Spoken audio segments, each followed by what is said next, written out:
Hello mga bossing, ito pa mga bossing ko, ma-share ko lang mga bossing. Ang ganda ng background ko, ang yaman ng aking kapitbahay mga bossing, oh, may swimming pool. Pero talagang mayaman po yan.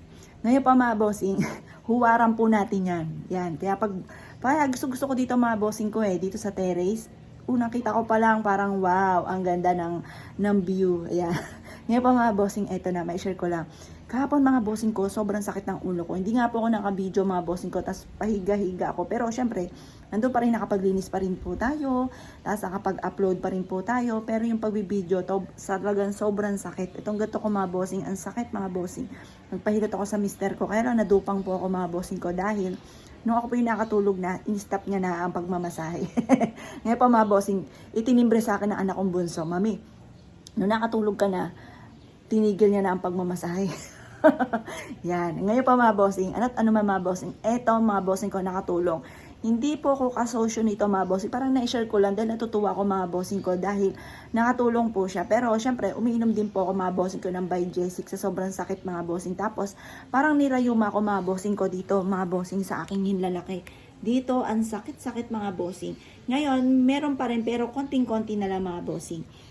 Ngayon pa mga bossing, ang ginawa ko pa mga bossing ko, ito papakita ko sa uli ng video ko kung saan kami nagpunta mga bossing. Diyan lagi kami pumunta, lalo na pag nai-stress po ako mga bossing ko or kaya po ang sakit ng ulo ko or masama ang pakiramdam ko. Pag uwi po namin mga bossing, tanggal talaga kaagad yung sakit ng katawan mga bossing ko. Tapos yun po yung pinapalugotok yung leeg, pati likod mga bossing ko. Yan, tapos yung ini-stretch lahat mga bossing ko kasi sabi nila dapat daw talaga nanggaganon tayo kasi iwas stroke din mga bossing. Sa may Ibiya po ito, sa may Cavite mga bossing.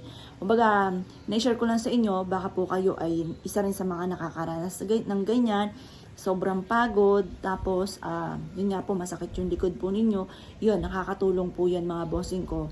Yun, therapy na yun mga bossing ko para mawala ka agad. Parang nagdahilan lang ako, pero uminom pa rin ako ng Biogesic mga bossing kasi sobrang sakit ng ganto ko mga bossing. Ang sakit-sakit. Di ba yung pinsan may gaganto yung masakit? Parang magkakaroon ka ng sipon. Ayun. Tapos, isa sa mga staff nga po namin, absent nga po, parang pa 3 days na dahil siya yung nag-drive noong papuntang Pangasinan, tapos ubo siya ng ubo, naisip ko, baka nahawahan po ako mga bossing.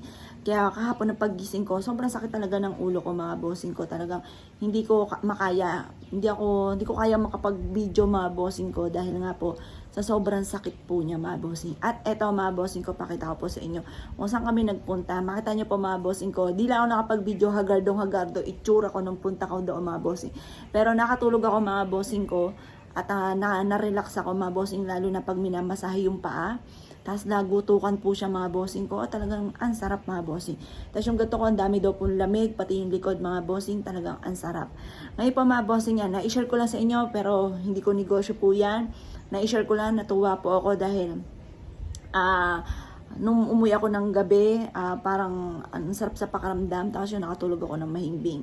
Mantalang mga nakalipas na araw, parang ang sakit-sakit ang likod ko, hindi ako makakatulog, tapos ang sakit ang gato ko pagising ko kahapon.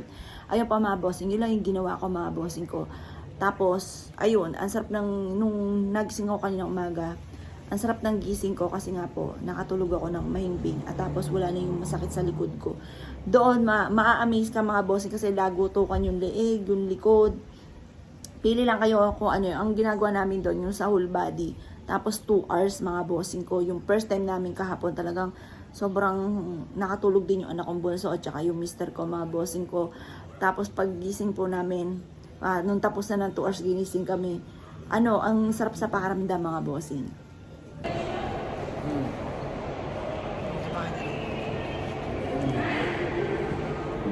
Bakit? Maging.